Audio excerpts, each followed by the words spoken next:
자, 22차 인디코드.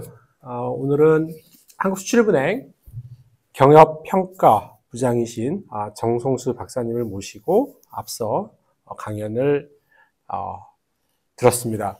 자, 오디오톡 시간에도 여러분들 잘 아시듯이 제가 미리 오늘 연사님의 강연 자료를 받아서 제가 여러분들과 나누고 싶은 것들을 미리 질문으로 만들어서 연사분들께 드리고 그것들을 나누는 시간입니다. 제가 첫 번째 드리고 싶은 질문은요, 제가 너무 흥미로웠습니다.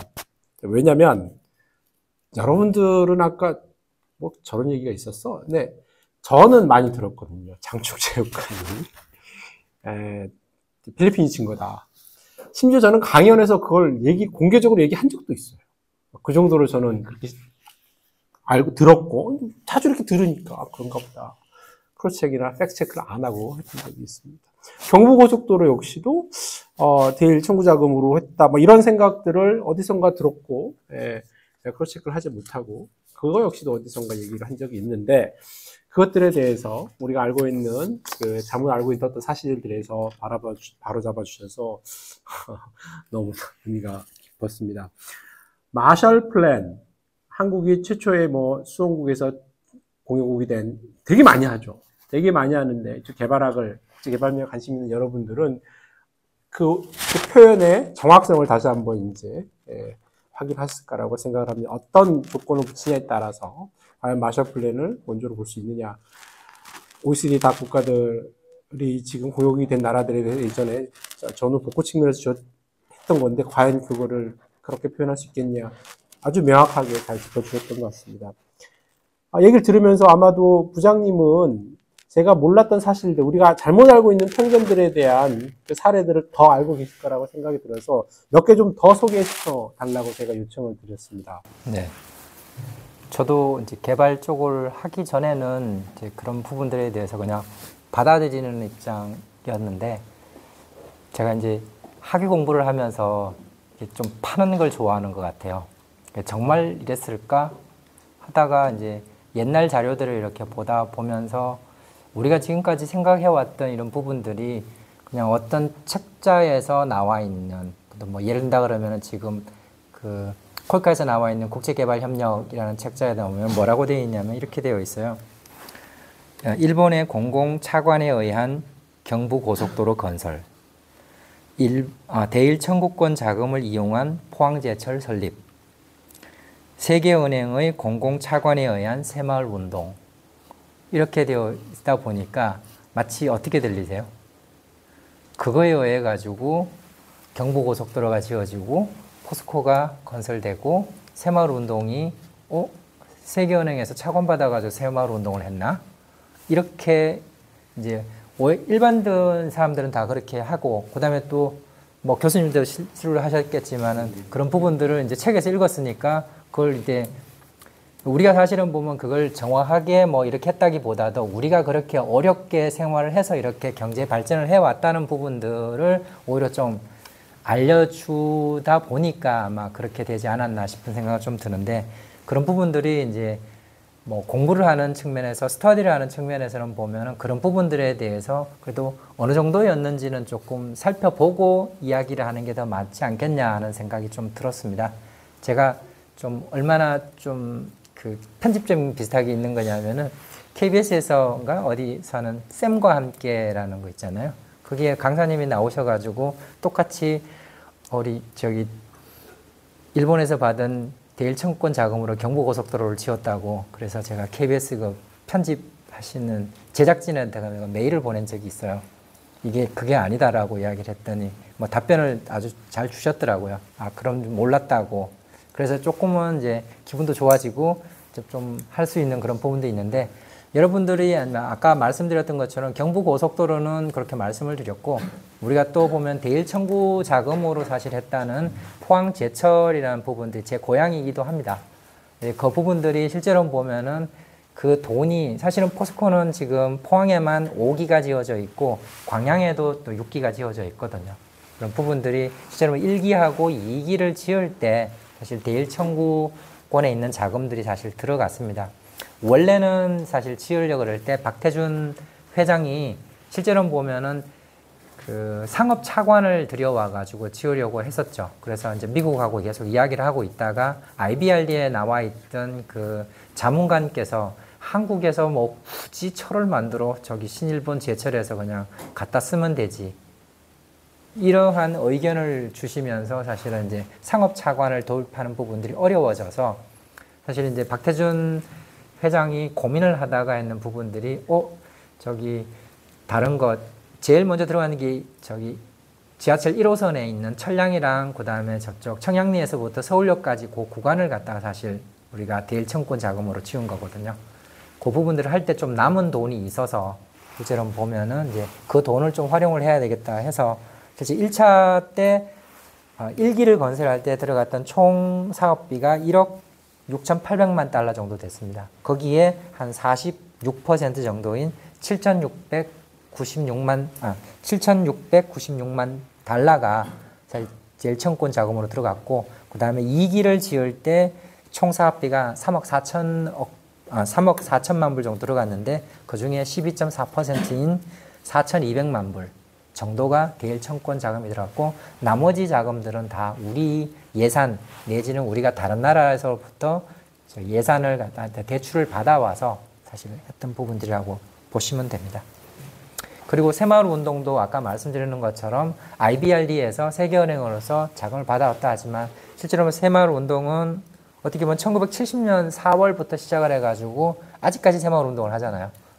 그 오랜 기간 동안 전국적으로 이루어졌던 부분들이 1976년하고 1978년도에 두 차례에 걸쳐서 1억 5천만 불 정도를 갖다가 IBRD로부터 차관을 들여옵니다. 근데 그 돈만 가지고 우리가 새마을 운동을 하지는 못했을 거라고 저는 생각을 하거든요. 그렇기 때문에 표현 자체를 갖다가 세계은행의 공공차관에 의해서 새마을 운동을 했다라는 부분들은 좀 너무 과한 표현이 아닌가 그런 생각은 좀 듭니다. 그 두 번째 질문은 독일의 이제 그 KWF 개발은행, 프랑스의 AF 등 그 양어성 차관을 제공하는 나라들이 단기 순이익을 내고 있다라고 소개를 해주셨는데, 한국도 가능할지, 그렇다면 어떻게 해야 할지, 그리고 언제쯤 가능할지 궁금해졌습니다. 근데 아까 설명드렸던 것처럼 저기 프랑스와 독일은 유로화권이잖아요. 거기가 2016년 1월부터 해서 2022년 6월까지 한 6년 정도를 갖다가 금리를 거의 0%로 가져갔죠. 그렇게 하면서 실제로 보면은 이제 그 KfW라든지 AFD 같은 경우에는 단순하게 우리 EDCF는 100% 정부 예산 재원으로 하거든요. 그러니까 조달 코스트가 빵이죠. 근데 독일에 있는 그 KfW 개발은행이나 아니면 프랑스의 AFD 같은 경우에는 예산하고 똑같이 시장에서 조달해도 0%예요. 그러다 보니까, 그리고 대출을 해줄 때, 그러니까 독일에 있는 KfW 개발은행 같은 경우는 우리가 유상원조 기관이라고 생각을 하지만 거기는 무상도 해요. 그러니까 우리가 소위 말하는 소셜 인프라스트럭처 부분들, 병원이라든지 학교를 짓는 부분들에 대해서는 그런 경제적 인프라로 보지 않거든요. 그런 부분들에 대해서는 0%가 아니고 무상으로 지원을 합니다. 그리고 정부 예산이 들어가 있는, 어떻게 보면은 경제적 베네핏이 조금 작은 부분들에 대해서는 정부 예산으로 해서 금리를 1% 미만으로 하고, 그 다음 시장 재원을 통해서 하는 부분들은 보통 보면 한 2%에서 3% 정도 대출을 해주거든요. 그럼 어떻게 되겠어요? 조달금리가 0%다 보니까 2%, 3% 정도 대출을 해준다 하더라도 실제로 보면은 단기 순이익이 나겠죠. 거기 플러스 독일 같은 경우에는 시장 재원으로 사실 조달했는 거에 대해서 차관을 나갈 때 정부가 뭘 해주냐면 보증을 해줍니다. 80%. 이 대출을 해준 부분들에 대해서 디폴트가 나면은 20%만 너네 책임지고 80%는 내가 메워줄게.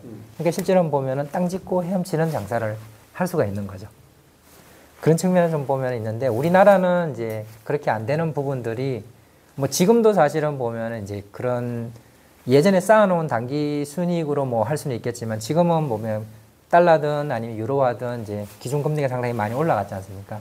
그러다 보니까 뭐 2%, 3%로 나가기도 사실 어려울 수도 있고, 나간다고 하더라도 수익을 낼 수 있는 부분들은 안 되지 않을까 하는 생각이 있는데, 우리나라는 뭐 기축통화도 아니고 뭐 금리가 사실은 이제 0%까지는 가기는 어렵고, 간다고 하더라도 우리가 이제 정부에서 보정을 해줄 것도 아니고, 그리고 또 우리나라는 보면은 그 금리에 대한, 우리가 지금 보면은 다른 나라들은 대부분 다 보면은 이제 비구속성 차관을 많이 하거든요. 근데 우리나라는 지금 보면 아직도 유상 차관을 할 때 구속성 차관을 많이 해요. 그러면서 구속성 차관에 대한 어떻게 보면은 리턴 내지는 이제 그거에 대한 뭐라 그래야 익스큐즈를 하기 위해서 금리를 상당히 낮게 가져가고 있습니다. 그래서 보다 보면은 이제 또 우리가 저기 그 비구속성을 많이 하기 위해서 하려고 그러다 보면은 최저개발국 같은 경우에는 그 상업성이라든지 이런 부분이 전혀 고려를 안 해도 되거든요.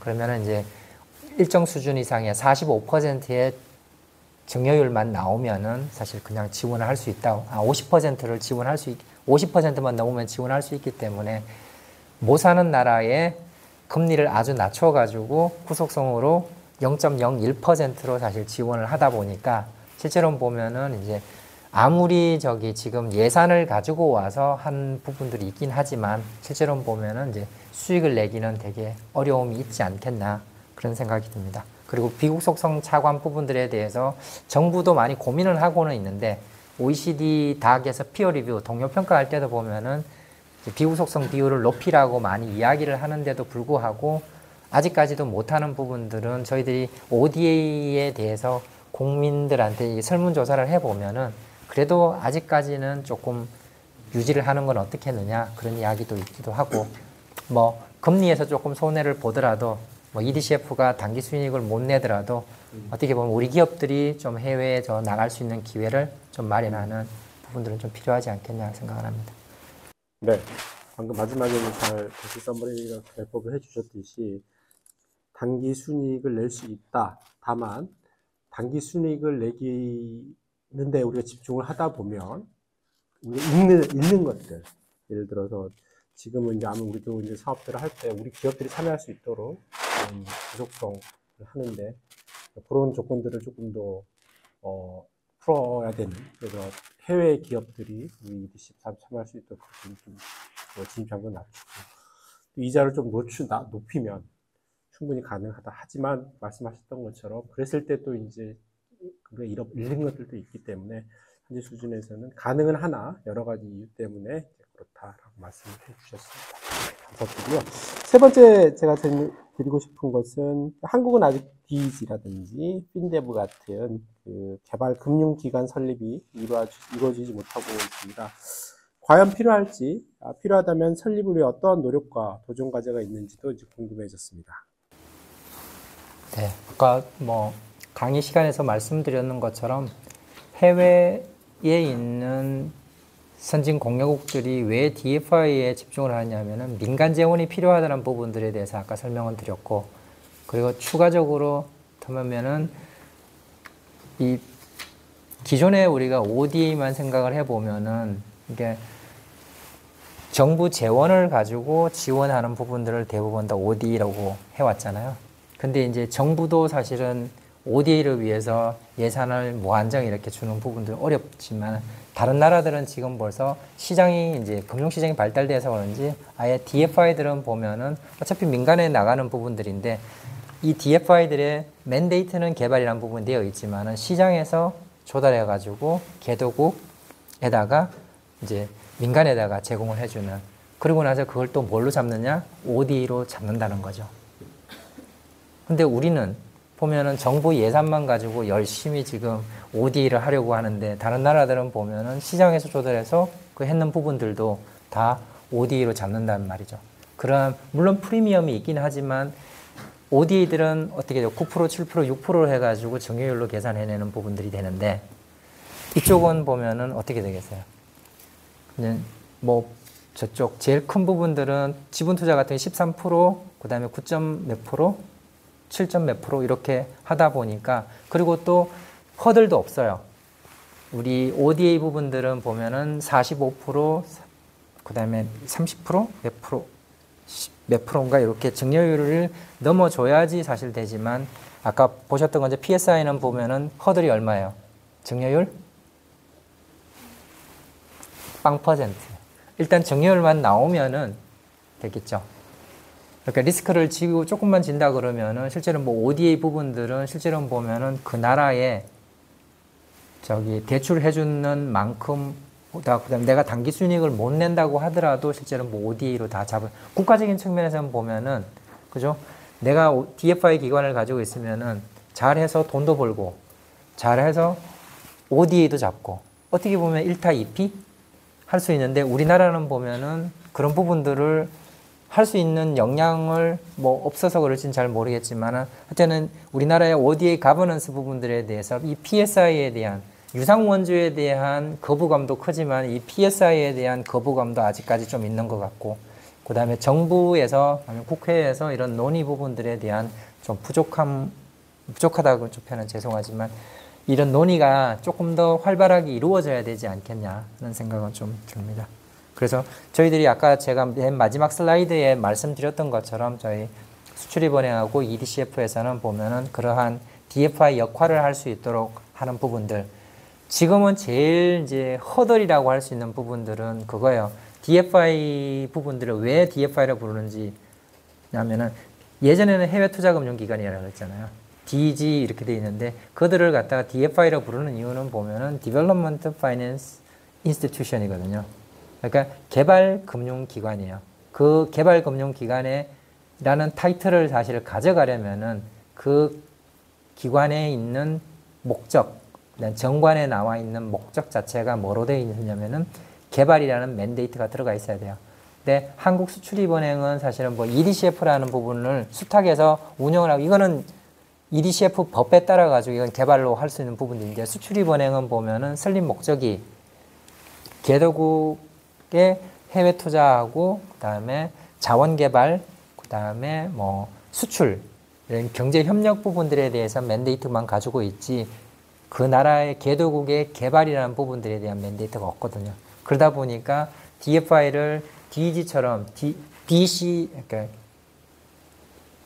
그 캐나다에 있는 ECA 기관은 EDC거든요. 걔들이 보면 뭐냐면은 Export Development Canada거든요. 걔들은 오래전부터 디벨롭먼트라는 부분 맨데이트를 가지고 있었기 때문에 그 밑에 핀 디벨롭먼트라는 자회사를 가질 수가 있는 거죠. 근데 수출입은행은 기능은 다 할 수 있고 그 다음에 EDCF를 운영하면서 노하우들도 많이 안 부분들이 있지만은 아직도 DFI라는 부분들을 못하는 이유가 사실 국회에서 보면은 수출입은행에다가 목적을 갖다가 수출입은행법 1조 1항을 갖다가 바꿔주지를 아직 안 하니까 하는 부분들이 있습니다. 네. 아주 이제 현장에서 일하고 있는 일들에 대해서 설명해 주셔서 너무 감사드립니다. 저 역시도 이제 DFI 설립 논의가 과거에 있었던 것으로 제가 알고 있고 그 이후에 어떻게 됐는지 좀 궁금했었는데 오늘 잘 업데이트 해주신 것 같고요. 네 번째 질문인데 제가 항상 궁금했어요. 우리가 이제 그 OECD 다 국가들이 이제 그 0.7%의 규모적 목표를 세우고 동의하고 이제 열심히 노력을 하고 있고 또 그 0.7%를 달성한 나라들에 대해서 또 칭찬을 하고 좀 긍정적인 평가를 하고 그렇지 못한 나라들에 대해서 열심히 더 하라 노력하라는 그런 얘기들을 많이 하는데 과연 이 0.7%가 어떻게 설정이 됐을까 상당히 궁금했거든요. 근데 오늘 또 우리 부장님께서 58년에 WCC가 GMP의 1%를 제안을 했다라고 소개해 주셨습니다. GMP가 WCC가 1%를 제안을 했던 근거는 무엇이었을까 좀 궁금해졌고, 근데 이게 이제 70년에 이제 0.7%에서 이제 딱 확정이 된 이후에 2024년 지금까지도 0.7%는 규범적 규범적 목표로서 기준이 되어오고 있습니다. 요 두 이슈, WCC가 1%를 제안했던 그 근거는 무엇이었을까? 그리고 그럼에도 불구하고 1970년에는 이제 0.7%로 설정이 됐는데 그 0.3%는 어떻게 깎였을까 궁금했습니다. 뭐 저도 WCC가 왜 GNP의 1%를 했을까 뭐 제가 주로 찾아보는 제미나이랑 챗GPT랑 퍼플렉스티를 틀려봤더니 걔들도 답을 못 해주더라고요. 근데 뭐 생각을 해보면은 그런 것 같아서요. 그냥 뭐 교회니까 우리가 11조 내는데 그게 10%는 아니잖아요. 11조라 그래가지고 그런 것처럼 뭐 잘 사는 나라들의 입장에서는 보면은 그래도 우리가 하는 소득의 1% 정도는 그렇다고 해서 그때 당시에 막 고민했을 때야 0.7%로 해야 될까? 0.6%로 해야 될까? 이런 고민을 했을까요? 아니면은 그래도 한 1% 정도는 해야 되지 않겠냐? 100개 중에 1개는 정도 이렇게 생각을 해서 1%를 제한을 하지 않았을까? 그리고 그게 이제 사실은 그 공여국의 입장에서 보면은 예산이라든지 이런 부분들의 부담도 좀 적었을 것 같고 그렇게 했는데 아까 말씀드렸는 것처럼 WCC가 사실 1%를 했지만은 나중에 되고 어떻게 돼요? 민간 부분이 날아가 버리잖아요. ODA로 하면서. 그래서 1%였던 것들 중에서 뭐 제가 유출을 해보면 0.7로 갔던 부분들이 아마 민간 부분들이 한 0.3% 정도 하지 않았을까. 예전에 저기 개발 재원들 쭉 보시면은 알겠지만 옛날에 ODA가 많고 민간들에 대한 기부가 그렇게 크지 않았었거든요. 그런 부분들을 생각을 해보면은 그 30%가 날아가고 그래서 ODA로만 가다 보니까 0.7% 이렇게 되어 있고 지금도 보면은 지금은 뭐 아까 말씀을 뭐 토스들하고 바뀌었잖아요. 이런 부분들 한다 그러면은 이제는 다시 1%로 복원을 해야 되는 거 아닌가 그런 생각도 좀 들긴 합니다. 다음 질문은요. 일부에서는 혼합금융, 그다음에 TOSSD 같은 새로운 그 재원 조달 개념의 도입, ODA 현대화에 대한 논의가 ODA 규모를 0.7% 달성을 피해가려는 꼼수가 아니냐라는 비판도 사실 있거든요. 다행히 이제 개발 재원을 위한 논의에서 0.7% 달성 노력을 강조하면서 추가적인 개발 재원을 제안하고 있기는 합니다. 이 둘을 우리가 어떻게 건설적으로 이해할 수 있을지 좀 여쭤보고 싶었습니다. 뭐 작년 2023년도 잠정 통계를 보면은 이 0.7% 그러니까 GNI 대비 ODA 비율이 0.7% 넘는 국가가 딱 5개밖에 안 돼요. 그러니까 제일 많은 나라가 노르웨이 1%를 넘겼죠. 그리고 룩셈부르크가 0.99 거의 1%, 스웨덴이 0.91%, 독일이 0.79%, 덴마크가 0.74%, 그리고 재미있는 거는 영국은 아예 법으로 명시를 해뒀습니다. 해마다 ODA를 GNI 대비 0.7%로 하자라고 했는데 2022년까지는 잘 지키고 있다가 작년에 빠졌네요. 네. 그리고 또 실제로는 OECD 다 국가들의 평균 지금 GNI 대비 ODA 비중이 지금 보니까 0.37%예요. 그러니까 0.7%에 겨우 이제 반절을 넘어간 정도 수준이다 보니까 오히려 이게 꼼수라기보다도 어떻게 보면 우리가 이제 0.7%를 갖다가 넘기고 갑자기 뭐 ODA가 0.8%, 0.9% 이쯤 돼야지 야 너네들 꼼수 쓴 거 아니야. 이렇게 이야기해야 되는 게 오히려 더 뭐 순서로는 맞지 않는가. 근데 그 대신 아까 말씀드렸던 것처럼 DFI라든지 이런 부분들을 통해서 PSI라든지 이런 부분, 민간으로 도와서는 부분들이 있기 때문에 아마 이런 부분들은 조금 더 그래서 사실은 보면은 그 ODA 현대화 중에서 제일 마지막 그러니까 PSI 부분들이 거의 4년 이상의 논의가 거쳐져 가지고 이제 합의를 본 거거든요.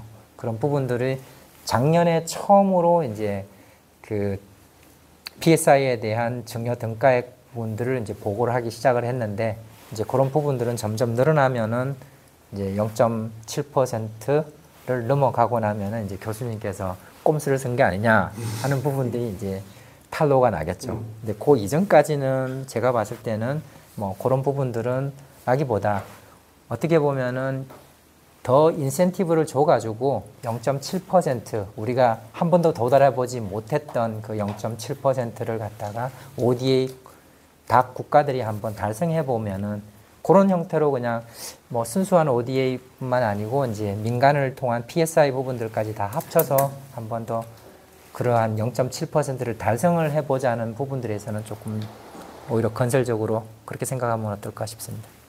네, 감사합니다. 저희 인디코드가 드디어 이제 글로벌화된 것 같습니다. 네. 그래서 줌으로 영국에 있는 그 애청자께서 방금 로그인을 주셨습니다. 감사드립니다. 네, 다음 질문은 네, 6번째. 그 ODA 현대화에 따라서 소득 그룹별 차등 최소 증여율 제도가 채택이 됐습니다. 이 경우 이제 한국의 ODA 규모 산출에 있어서 긍정적일지 부정적일지 좀 궁금해졌고요. 일견 그 어퍼 미들 인컴 컨트리나 로우 미들 인컴 국가들에 대한 ODA 비중이 높은 한국 EDCF의 경우 유리할 것 같다는 제가 생각도 좀 들었거든요.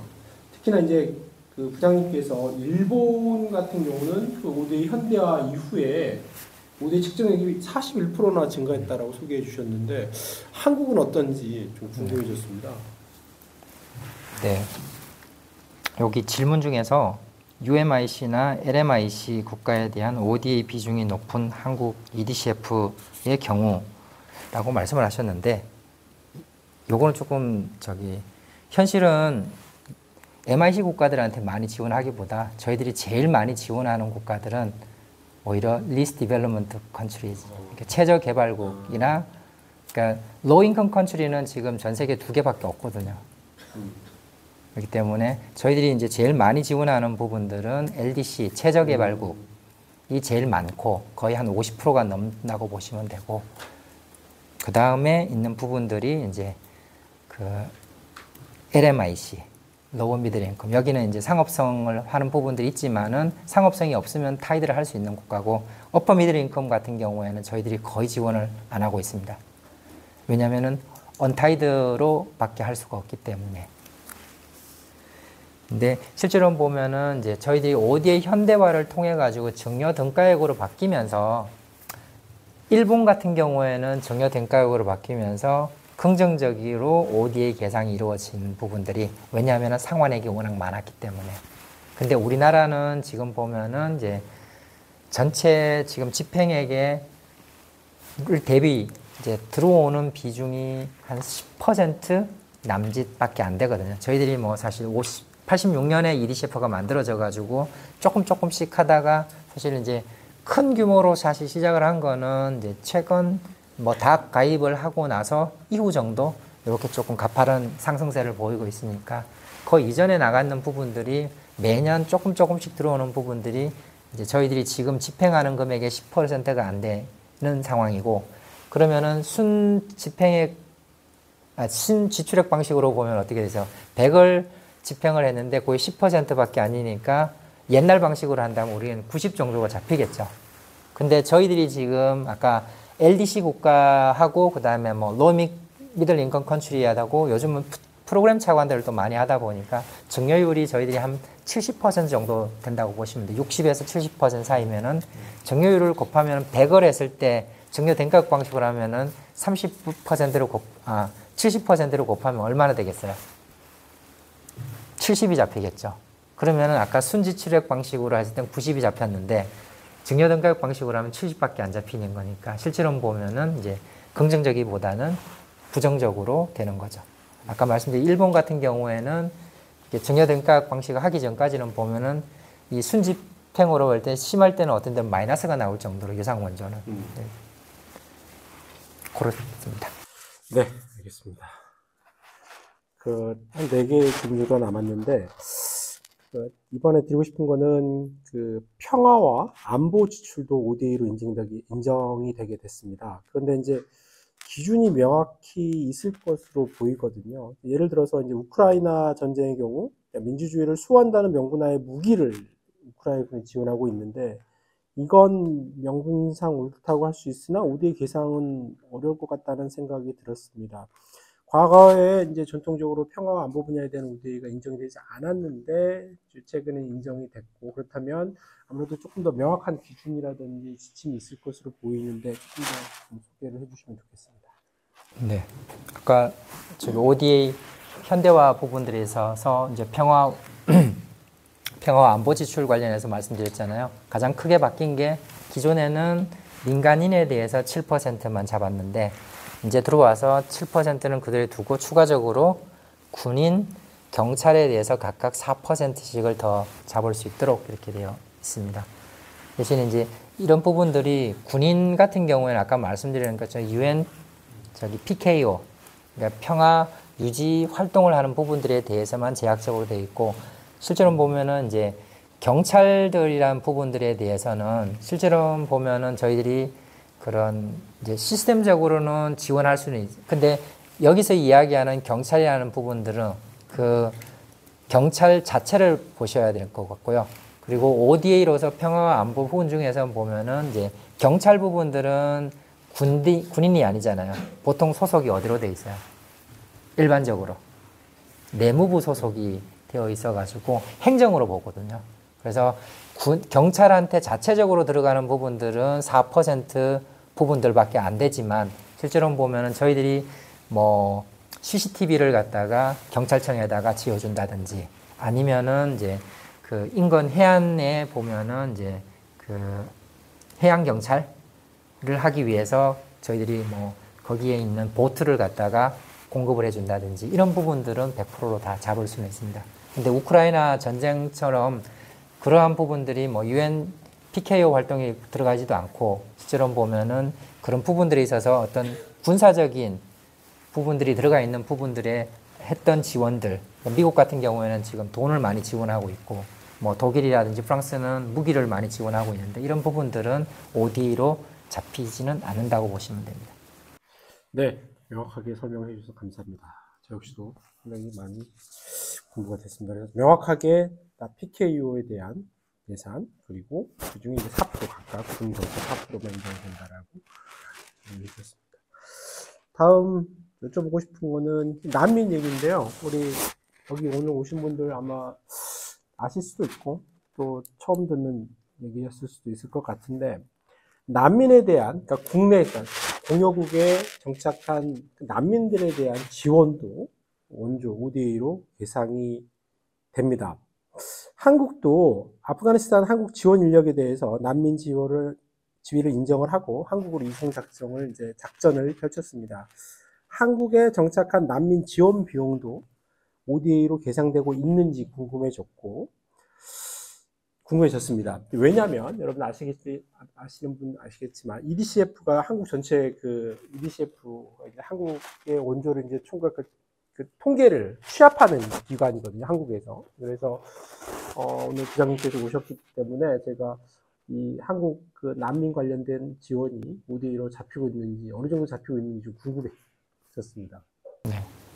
전 다른 질문보다도 이게 전북대 국제개발협력이 되게 심도 있고 그다음에 다양한 주제에 대해서 뭐 관심을 많이 가지고 있구나 하는 부분들은 제가 이때까지 여러 강의를 다니면서 난민 비용에 대해서 질문을 던지는 거는 전북대가 처음인 것 같습니다.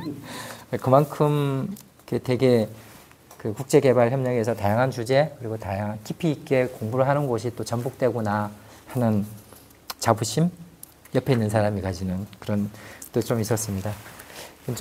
저는 아프가니스탄 그 탈출 작전, 소위 이제 미라클 작전이 있을 때 공교롭게도 제가 그걸 수행을 했던 곳이 사실 아프가니스탄 자체가 아니에요.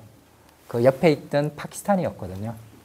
제가 그때 우리나라 공무원들 모시고 그 GCF 이사회 그걸 때문에 파키스탄에 가 있다가 거기 대사님하고 저녁을 먹기로 했는데 대사님이 이 작전에 나가시는 바람에 저녁 늦게 오셔가지고 그 옆에 있었거든요. 그게 언제 있었냐면은 2021년 8월 달에 있었잖아요. 그러니까 제가 이제 질문이 들어와가지고 우리나라 OD 통계에서 나는 그러니까 유럽 국가들은 이 레피지 도너 컨트리가 상당히 많아가지고 뭐 당연히 있겠다 생각했는데 우리나라에도 이게 있었나 그런 생각을 해서 뚜둑 찾아보니까 진짜 잡혔더라고요. 그러니까 2021년도에 보면은 이제 그동안에는 계속해서 조금씩 100만 불도 안 되는 금액으로 10만 불 정도로 이렇게 조금 하고 있다가 2021년도에 보면은 갑자기 이게 얼마 정도 나오냐면은 48만 불이 잡혀요. 10만 불에서 48만 불로 잡히고 2022년도에 자그마치 22배가 늘어가지고 1080만 불이 잡힙니다.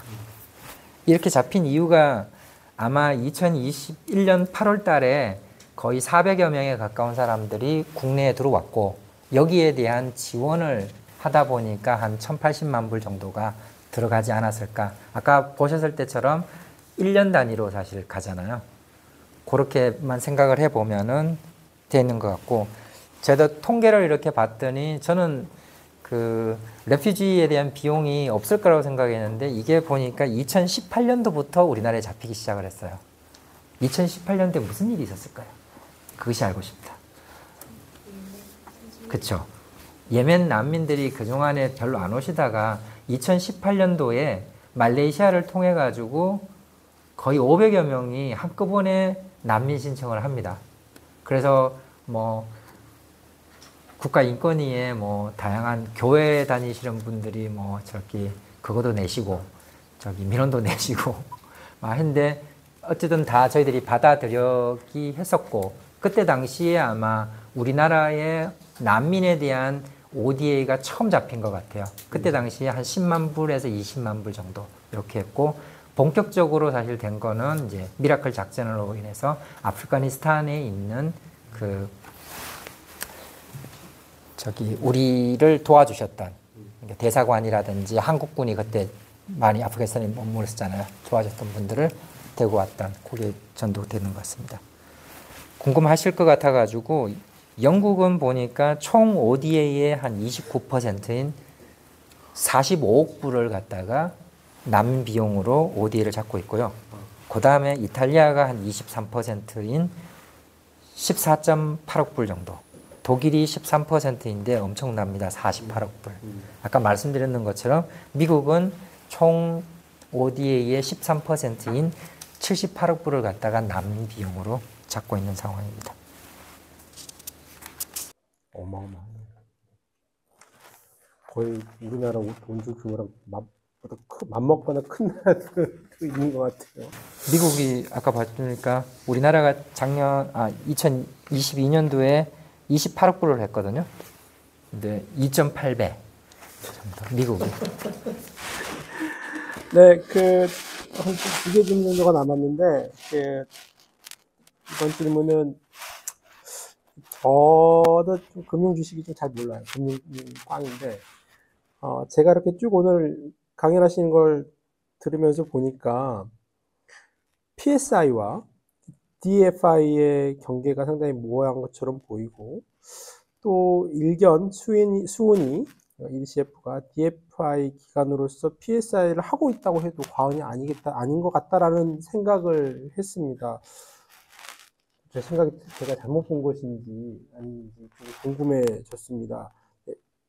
요약을 하자면 EDCF가 가지고 있는 다양한 금융 기법들이나 수단들이 마치 그 DFI 기관들이 해외에 있는 DFI들이 하는 것과 큰 차이가 없어 보이는. 그래서 결국 우리도 뭐 은행은 DFI 기관이라고 평가를 하지 않지만 그렇게 해도 무리가 없을 것처럼 보였단 말이죠. 제가 봤을 때 어떻게 생각하시는지.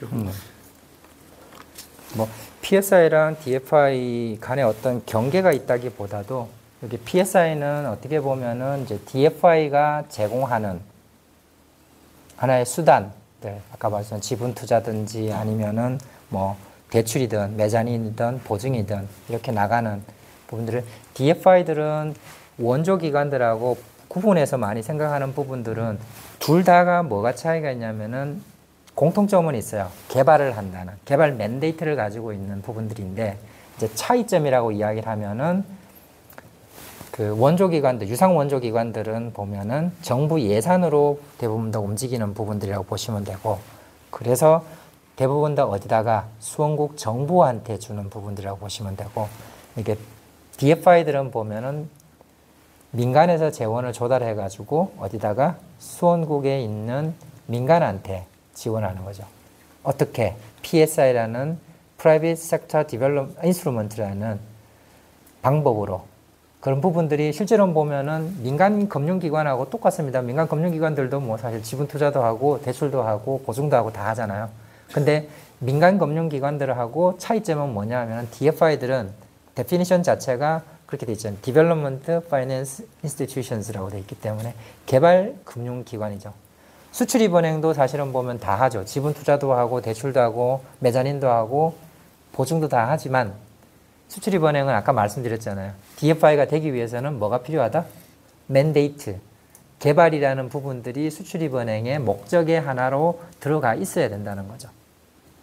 그런 부분들에 있어 가지고 수출입은행이 지금도 보면은 DFI 논의를 하는 부분들에 있어서 뭐 충분하지 않은 부분도 있지만은 이 부분들을 일단 우리나라에도 DFI를 하려면은 뭐 코이카에다가 DFI를 하기도 그렇고 다른 금융기관, 일반 민간 기관한테 하기도 좀 그렇고 그래서 저희들이 생각하는 부분들은 제일 좋은 사례가 이제 캐나다에 있는 핀 디벨롭먼트처럼 그냥 EDC라는 ECA 기관 밑에다가 사실 디벨롭먼트라는 맨데이트를 줘서 그렇게 뭐 아까도 보셨지만은 개발 채권을 발행을 해가지고 조달을 해서 이런 부분들로 해나가면은 가능하지 않을까 하는 생각은 듭니다.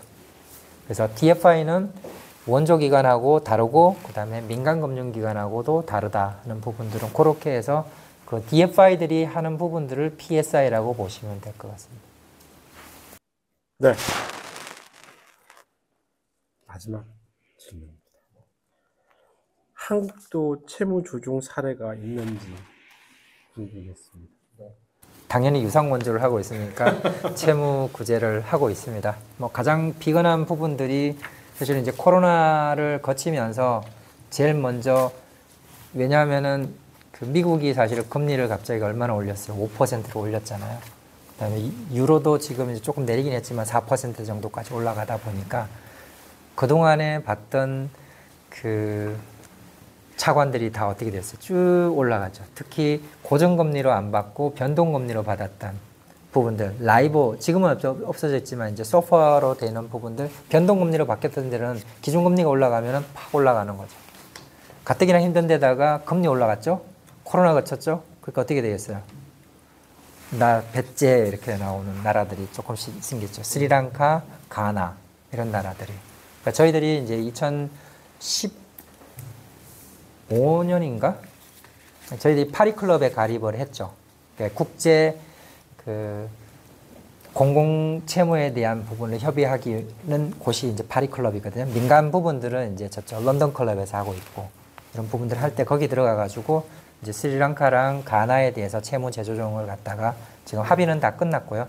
아마 하반기 올해 안에 아마 수정 차관 공여 계약을 하게 됩니다. 근데 이 채무 재조정 부분들을 가장 먼저 이야기를 하기 시작하는 거는 여러분도 혹시 HIPC라는 말 들어보셨어요? Highly Indebted Poor Countries라고 그래가지고 고채무 빈국이라는 예전에 사실은 보면은 유상 원조 기관들이 많은 그 채무들을 갖다가 개도국에다가 많이 줬죠. 개발이라는 이름 하에. 근데 이제 아무 관리도 못하는 사람들이 많이 받아가지고 이제 더 힘들어졌던 부분들이 있었죠. 그러한 국가들을 위해서 HIPC 이니셔티브라고 해서 저희들이 채무를 다 재조정을 해주는데 저희들도 같이 하긴 했습니다. 그때 당시 아까 말씀드렸던 것처럼 거의 90%씩 이제 탕감은 안 해주고 채무 재조정을 통해서 현재 가치를 갖다가 바꾸었죠. 여기서 질문 하나. 이 스리랑카하고 가나에 대해서 채무 재조정했던 거랑 HIPC 국가들에 대해서 채무 재조정을 해줬던 거랑 차이점이 뭔지 아시는 분? 맞습니다. 네. 그러니까 예전에는 저희들이 90%를 갖다가 리스케중을 해가지고 현재 가치로 90% 빼줬는데도 불구하고 사실은 ODA로 안 잡았는데 이제 스리랑카라든지 가나 같은 경우에는 저희들이 ODA 현대화 부분들이 그것도 2014년도에 실제로 보면은 2014년도인가? 14년도에 채무구제 부분들에 대해서도 이제 ODA 현대화가 이루어졌기 때문에 네, 지금은 이제 현재 가치가 줄어든 만큼을 갖다가 이제 ODA로 잡을 수 있게 됐습니다. 네, 강연만큼 ODA도 즐거우셨죠? 새로운 내용들 여러분보다 제가 더 많이 배웠던 시간이고 특히나 이제 주셨던 자료들, 난민에 대한 얘기들, 뭐 이런 거 다양한 그 정보가 제가 이거를 그대로 출력을 우리 센터에서 해주셨는데 그대로 가서 공부를 더 해야겠다는 생각이 들었습니다. 이런 자료는 아마 어디에도 없을 거라는 생각이 들었습니다. 여러분들도 유익한 시간이 되셨을 거라고 믿고 확신하고요. 오늘 또 1시간 넘게 또 오데이 또 아주 진지하게 그리고 아주 최신의 데이터들을 직접 이렇게 준비해 주신 우리 EDCF 한국수출입은행 경합평가부 정성수 부사님께 큰 감사의 박수로 오데이 톡을 마무리 짓도록 하겠습니다. 감사합니다.